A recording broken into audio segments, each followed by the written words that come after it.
Morning. आज हम अपनी 20 क्वेश्चन वाली सीरीज पढ़ने वाले हैं। Without wasting time let's start. Our first question, who wrote the essay on the courtiers like Rosencrantz and Guildenstern. तो किसने लिखा है ये ऐसे? ये ऐसे लिखा है सैमुअल जॉनसन ने। ओके इसी तरह का एक वर्क रोजनक्रैंट्स एंड गिल्डनस्टन आर डेड, ये लिखा गया है टॉम स्टोपर्ट के द्वारा। ओके आपको दोनों याद रखना है। ओके अब जो ये करेक्टर हैं हम इनको पढ़ क्यों रहे हैं? जो ये करेक्टर हैं आपने अच्छे से पता होगा कि ये हैमलेट के हैं। ओके ये लोग दोनों हैमलेट के फ्रेंड होते हैं। ओके बट ये हैमलेट को बिट्रे करके क्लोडस के साथ मिल जाते हैं और क्लोडस क्या करता है? Spy on Hamlet. ओके इनके थ्रू कराता है। ओके अब जो ये क्लोडस होता है मैं आपको थोड़ा बैकग्राउंड बताती हूँ। क्लोडस होता है वो इन दोनों को, रोजनक्रैंट्स एंड गिल्डनस्टन को, हैमलेट के साथ इंग्लैंड भेजता है। ओके एक लेटर दे के। ओके अब लेटर में क्या होता है? लेटर होता है फॉर द किंग, राजा के लिए। Okay for the king to condemn Hamlet to death. Okay कि हैमलेट को क्या करो? डेथ, मतलब जब वो लेटर पढ़े वो राजा तो वो हैमलेट को मार दे। ओके लेकिन हैमलेट क्या करता है? वो ट्रिक करके नाम इनका रिप्लेस कर देता है। ओके मतलब हैमलेट की जगह वो अपना नाम चेंज करके रोजनक्रैंट्स एंड गिल्डनस्टन, ओके इनका नाम रिप्लेस कर देता है। तो लास्ट में ये लोग मारे जाते हैं। ओके तो ये क्या हुआ? एक एक तरह का पोएटिक जस्टिस हुआ कि जो जैसा किया उसको वैसा ही मिला। ओके तो लास्ट में दोनों मर जाते हैं। ओके ओके नेक्स्ट क्वेश्चन देखते हैं। The lines from Hamlet, who is the speaker. अब जो ये लाइन है ये हैमलेट से ही है तो हमें बताना है कि यहाँ पे स्पीकर कौन है। Okay O woe is me to have seen what I have seen, see what I see. Okay तो जो ये लाइन है ये ओफिलिया की है। मैंने डायरेक्ट आंसर लिखा है, ये आंसर हमारा ऑप्शन के अकॉर्डिंग है। ओके क्या है इसमें? ओफिलिया ना लैमेंट कर रही है, मतलब बिलाप कर रही है over the change Hamlet has suffered. जो हैमलेट में चेंजेस आए हैं जिसकी वजह से वो क्या कर रहा है? सफ़र्ड मतलब वो पीड़ित है, परेशान है, तो वो उस पर लैमेंट कर रही है, बिलाप कर रही है। ओके तो आपको पता ही है हम जो ओफिलिया है वो हैमलेट के डिक्लाइन पे लैमेंट करती है। एज आई टोल्ड यू उसने क्या देखा था? उसने हैमलेट को हमेशा ऐसा देखा था कि वो एकदम इंटेलेक्चुअल है, एकदम मोरल रोमांटिक सेल्फ है उसका, और वो क्या हो रहा है? धीरे धीरे फॉलन, मतलब गिर रहा है। आपको अच्छे से पता होगा हैमलेट पागल होने की एक्टिंग करता है, मैडनेस की। ओके एक्टिंग भी करता है और वो थोड़ा फैमिली की वजह से, फैमिली की परेशानी की वजह से इस तरह से हो भी जाता है वो थोड़ा सा, तो वो मेलनकलिक है। ओके तो उसकी जो सारी वैल्यू जो ओफिलिया ने उसमें देखी थी वो जा चुकी हैं अब, तो वो उसको क्या देख रही है? As a broken man. Okay तो वो इस सब को देख के ना, O woe is me to have seen, ये सब देख के ना, मैंने क्या देखा, ये व्हाट आई हैव सीन, ये सब देख के वो लैमेंट कर रही है, बिलाप कर रही है। ओके आई थिंक क्लियर हो गया होगा। नेक्स्ट क्वेश्चन देखते हैं। Let there be light, light was overall why I am this brewed. Okay brewed क्या होता है? मतलब शोकाकुल। ये लाइन कहाँ पे है? तो ये लाइन है सैमसन एगनिस्ट की। ओके आपको याद रखना है। Okay let there be light. अब आप लाइट को सुन सुन के ना कंफ्यूज नहीं होना कि पैराडाइज लोस्ट की तो नहीं है ये लाइन, आपको कंफ्यूज नहीं होना है, ये लाइन सैमसन एगनिस्ट की है। ओके और सैमसन एगनिस्ट पे मैंने शॉर्ट्स भी बना रखा है और बहुत सारी चीज़ें ऑलरेडी बता रखी है। नेक्स्ट क्वेश्चन देखते हैं। So long as man can breathe or eyes can see, so long lives this and this gives life to thee, वो to these lines from the ending couplet of William Shakespeare boast of. क्या मतलब है इसका? कि जो ये line दी हुई है, ये जो एंडिंग कपलेट हैं, ओके विलियम शेक्सपियर की, तो वो किस बारे में बोस्ट कर रही हैं, मतलब किस बात की वो कर रही हैं? तरफदारी एक तरह से आप समझ लो। तो इस सॉल्ट नंबर 18 का एंडिंग कपलेट है। ओके और ये प्रीवियस ईयर का क्वेश्चन है तो डेफिनेटली हमारे लिए इंपॉर्टेंट है। ओके तो इसमें जो कपलेट है वो क्या कह रहे हैं इसमें? So long as man can breathe, as long as man breathe, जब तक लोग क्या करेंगे? सांसें लेंगे। Okay and have eyes to see, उनके पास आंखें होंगी देखने के लिए, it will give life to you, यह तुम्हें क्या देगा? लाइफ देगा। मतलब वो कह रहे हैं ना कि जैसे आपने सोल्ट नंबर 18 पढ़ा होगा तो उसमें ये बोलते हैं ना कि अगर मैं सब यहाँ मेंशन कर रहा हूँ तो ये तुम्हारे बारे में ये जो चीज़ें, तो वो सब क्या हो जाएंगी? तुम्हें अमर कर देंगी। ओके अब जो कोई चीज़ हमारे बारे में लिखी गई तो वो तो हम चले जाएंगे तब भी उसको आने वाली जनरेशन पढ़ेंगी ना। इसी तरह से वो कहने की कोशिश कर रहे हैं एंडिंग कपलेट में 18, सोनेट नंबर 18 की, कि जब तक जो है मैन कैन ब्रीथ, जब तक लोग मतलब सांसें लेंगे, आंखें देख सकेंगी, तो तब तक मैंने तुम्हें तब तक के लिए क्या दे दिया? आई विल, मतलब जो मेरी पोइट्री मैंने लिखी है, it will give life to you. Okay तो अब जो इस तरह की अप्रिशिएशन है ये, तो शेक्सपियर किसकी पोस्ट ऑफ कर रहे हैं, ओके, किसकी सेकी भगा रहे हैं वो। तो जो पोइट्री है ना, जो इंग्लिश रेनेसा के दौरान लिखी गई थी, वो उसको इस तरह से तारीफ़ कर रहे हैं, ओके। समझ गए होंगे आई थिंक आप मेरा ओवरऑल मीनिंग। तो जो ये सब अप्रिसिएशन है ना, लाइन तो ये सोनेट नंबर 18 की है, लेकिन इसमें ये पूछा है कि वो किसके बारे में वो कर रहे हैं। तो ये पोइट्री के बारे में कर रहे हैं जो इंग्लिश रेनेसा में लिखी गई है, ओके। अब जैसे हमने कुछ वर्क किया, ठीक है, लेकिन कुछ समय के बाद क्या हो जाएगा, वो धीरे धीरे हमने कुछ बहुत अच्छा काम किया, लेकिन कुछ समय के बाद वो ब्लर होने लगेगा, ओके, लोग भूलने लगेंगे। लेकिन अगर वही चीज़ हमारे बारे में कोई पोइट्री में अपने किसी वर्क में मेंशन कर दे, तो वो क्या रहा हो जाएगा, वो हमेशा के लिए अमर हो जाएगा ना। तो इसी तरह का उन्होंने ये सब मेंशन किया है, उस पोइट्री को अप्रिसिएट किया है, ओके। नेक्स्ट देखते हैं। In Milton's on his blindness the word talent literally mean, क्या मतलब हुआ ऑन हिज ब्लाइंडनेस में जो वर्ड टैलेंट है आया है, आपको अच्छे से पता होगा, इसका मतलब है एक कॉइन, ओके। ये तो आसान सा क्वेश्चन है, याद ही हो गया होगा आपको। और ऑन हिज ब्लाइंडनेस आपको पता ही है क्या बोला जाता है इसको, एक when I consider how my light is spent, okay, इसकी फर्स्ट लाइन है ये, ओके। और पेट्रार्क सोनेट है, 1652 में आया था, on the blindness of Milton at the age of 44। Rhyming scheme वही जो पेट्रार्क सोनेट की होती है, A B B A C D E होते हैं ना, अब्बा अब्बा, ओके। जो इसका टाइटल है ऑन हिज ब्लाइंडनेस का, वो दिया गया है थॉमस न्यूटन के द्वारा 1761 में, ओके। ये आपको सारे इंपॉर्टेंट पॉइंट याद रखने हैं। नेक्स्ट क्वेश्चन देखते हैं। In which play Golgotha the place where Christ was crucified is mention, okay. तो हमें बताना है कि कौन सा प्ले है जिसमें जो वर्ड है ना, ये गोलगाथा जो ये प्लेस है, इसमें जो है क्राइस्ट को क्रूसीफाई किया गया। क्रूसीफाई समझते हो, सूली पे चढ़ाया गया। तो ये जो मतलब ये किस प्ले में मेंशन है, हमें ये बताना है, ओके। तो ये मेंशन है मैकबेथ में। मैकबेथ आपको पता ही है शेक्सपियर का है, ओके। नेक्स्ट देखते हैं। Never never never never pray you undo this button, ये लाइन शेक्सपियर के किस प्ले से है, ओके, आपको ये बताना है। देखो किंग लियर की लाइन है, आपको पता ही है किंग लियर क्या देखता है, अपने ही सामने अपनी बेटी को मरते हुए देखता है, ओके। देखता है ना, इसकी daughter just died in front of him, okay. तो जब कोर्डेलिया की बॉडी होती है ना, तो तब इस तरह का मतलब आई थिंक ये वहीं से है, वहाँ पे बोलता है वो, you will never come to me again, मतलब तुम मेरे पास फिर कभी नहीं आओगी, never never never, okay. Pray you undo this button, मतलब जैसे कहते हैं ना, जैसे आपने देखा होगा, आप कभी कुछ स्क्रॉल कर रहे होते हैं तो जब आप इसको हटा देते हो तो फिर आपके पास एक बार ऑप्शन हो आता है अनडू करने का, मतलब अगर आपको वापस लेना है तो आप ले सकते हो। तो इसी तरह का वो कह रहे हैं किंग लियर, अपनी बेटी के जब कोर्डेलिया की बॉडी को देखते हैं वो, तो वो कह रहे हैं कि तुम मेरे पास फिर कभी नहीं आओगी, नेवर नेवर नेवर, प्लीज़ कोई इसको क्या कर दो, अनडू कर दो, मतलब जो ये हो गया है ना इसको फिर से पहले के जैसा कर दो, मतलब उसकी बेटी को अलाइव कर दो, कहने का सेंस यही हुआ, ओके। तो किंग लियर की लाइन है, आपको याद रखना है, काफ़ी पॉपुलर वर्क है, मतलब काफ़ी पॉपुलर लाइन है, okay. Helen cheek but not her heart, okay. Cleopatra majesty, Atalanta's better part, sad Lucretia modesty, okay. किसको रेफर किया गया है यहाँ पे, जैसे हम किसी को एड्रेस करके तारीफ़ करते हैं ना कि तुम बिल्कुल किसके जैसी हो, जैसे किसी हीरोइन को बोल दें कि तुम रेखा के जैसी लगती हो, या फिर तुम कंगना रनौत की जैसी लगती हो, उसके जैसी मतलब क्वालिटीज़ हैं। तो इस तरह से रेफ़र किया गया है, इसी तरह से तारीफ़ की गई है कि जैसे हेलन के चीक है ना, इस तरह से तुम हो, बट नॉट हर हार्ट, जैसे क्लियोपेट्रा की मैजेस्टी है, एटलांटा का बेटर पार्ट, ओके। तो यहाँ रेफ़र किया गया है रोजालिन को, ओके। रोजालिन कहाँ पे आई थी, एज यू लाइक इट में, ओके। तो रोजालिन को अप्रिसिएट किया गया इस तरह से, आपको पता ही है बहुत ही मोस्ट रिकग्नाइज्ड हीरोइन है शेक्सपियर की। इनफैक्ट रोजालिन ने सबसे ज़्यादा लाइन बोली हैं, अगर आप शेक्सपियर के किसी कैरेक्टर की बात करोगे ना, फीमेल कैरेक्टर की, तो वो रोजालिन ही है जिसने सबसे ज़्यादा लाइन बोली हैं, okay.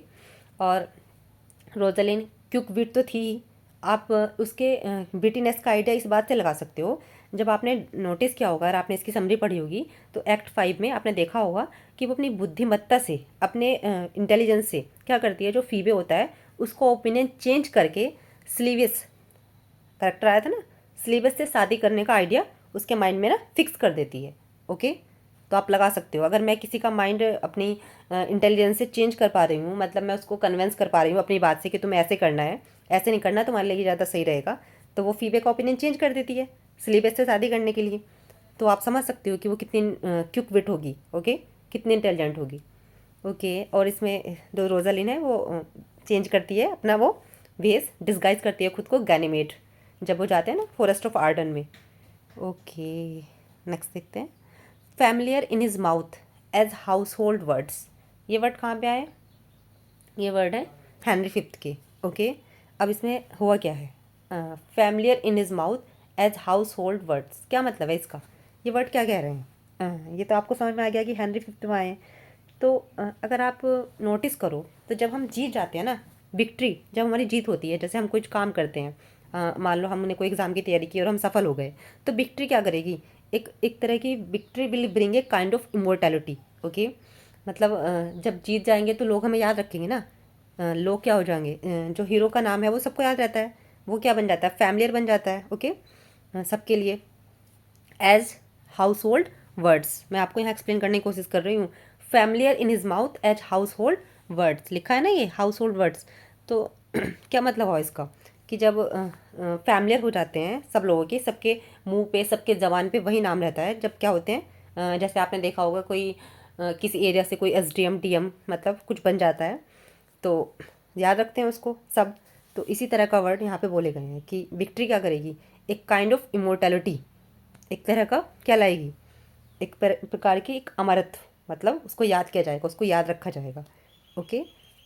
Okay, house hold word से मतलब यही है यहाँ पे, एक्सट्रीम फैमिलियरिटी। ओके, नेक्स्ट देखते हैं। For Venus smiles not in a house of tears, who utters this in Romeo and Juliet? ये अटर करता है, मतलब ये बोलता है पेरिस, आपको याद रखना है। ठीक है, एक्ट 4 में क्या होता है? आपको पता ही। अच्छा, ये तो बताओ कि पेरिस कहाँ पे आया है?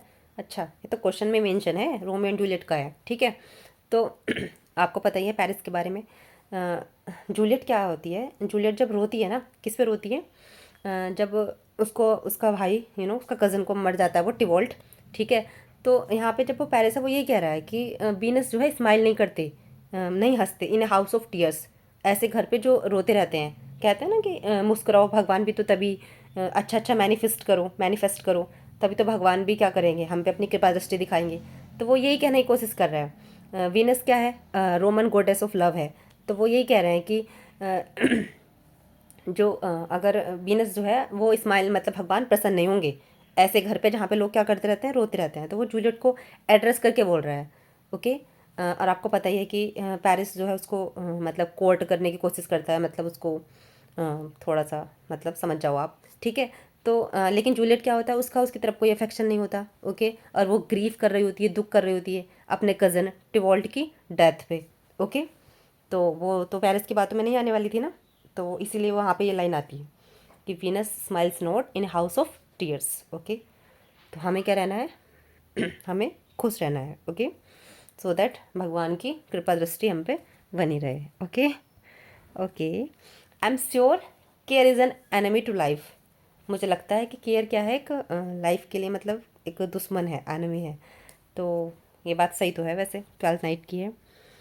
जैसे जब हम ज़्यादा किसी की परवाह करते हैं तो वो चीज़ें भी तो हमें तकलीफ़ देती हैं ना। केयर करते हैं, ज़्यादा परवाह करते हैं तो वो हमें परेशानी, हमारी लाइफ में प्रॉब्लम्स क्रिएट करती है। तो ये 12th नाइट की लाइन है, डिमेट्रियस कहता है। ओके, 12th नाइट में डिमेट्रियस बिल्कुल भी नहीं है। ठीक है, I am sure care is an enemy to life, ये टोबी बेल्च की लाइन है। ठीक है, टोबी बेल्च जो है मारिया से कहता है। मारिया से क्या कहता है कि जो ओलिविया है वो ऐसे बिहेव कर रही होती है ना जब उसका भाई मर जाता है, और वो कहती है कि मतलब वो 7 साल तक किसी शादी नहीं करेगी, किसी मतलब व्यक्ति से नहीं मिलेगी बाहर के, मतलब इस तरह से।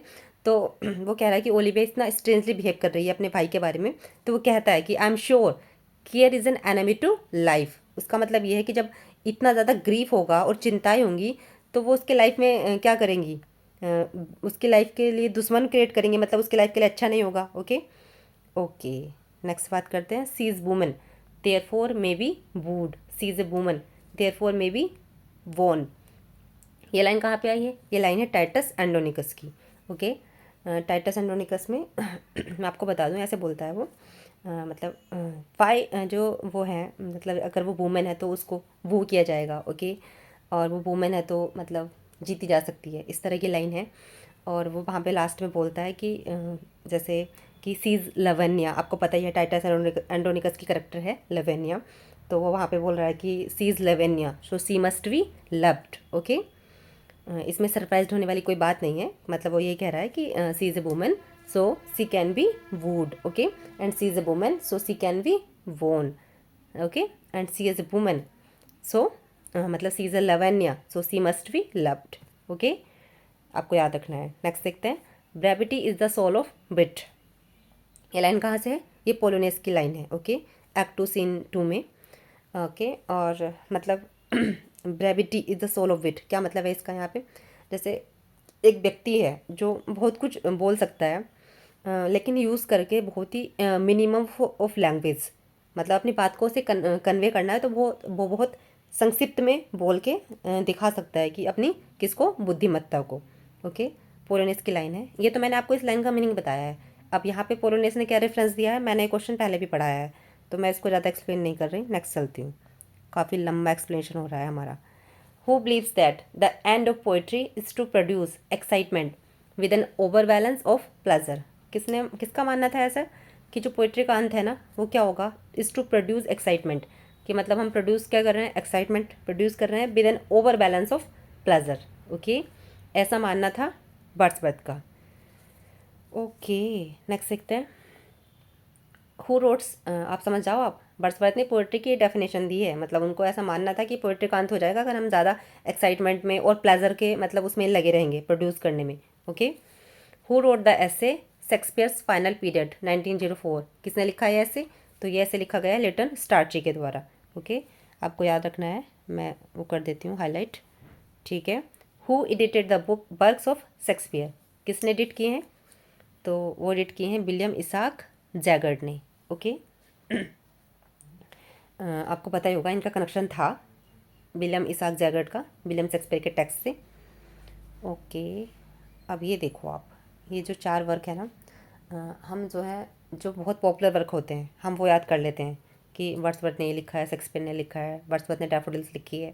बट जो अनहर्ड हैं, जो हमने कम सुने हैं, ओके, लास्ट ईयर वाला पैटर्न देखा होगा आपने, तो उन वाले वर्क से डायरेक्ट क्वेश्चन आ जाता है। काफ़ी सारे क्वेश्चन थे पिछले वाले पेपर में कि डायरेक्ट क्वेश्चन आया और उससे पूछा, मतलब डायरेक्ट वर्क दिया और पूछा कि ये कौन से राइटर से बिलोंग करता है। ठीक है, तो आपको ध्यान रखना है कि on the extinction of the Venetian Republic, किसका वर्क है ये? वर्ड्सवर्थ का है। ओके, आपको याद रखना है। ठीक है, एक पेट्रार्कन सोनेट था 1802 में आया था, पब्लिश हुआ था 1807 में। ओके, नेक्स्ट देखते हैं, who is the author of passerby. Passerby का ऑथर कौन है? पासरवाई गाल्सवर्दी का है। ठीक है, आपको ये भी याद रखना है, 1927 में था ये। ठीक है, पासरवाई मतलब क्या होता है? राहगीर। ओके, एक 2 इंटरलूड थे ये जो पासरवाई है एक इंटरलूड है। ठीक है, इसका जो पहला इंटरलूड था साइलेंट बूइंग। ओके, और ये वाला जो था पासरवाई ये सेकंड इंटरलूड था। ठीक है, मॉडर्न कॉमेडी का ये वो है, पार्ट्स हैं। ठीक है, याद रखना है आपको, ये इंटरलूड जो आया था ना between the silver spoon and the swan song. Okay, इन दोनों के बीच में आया था।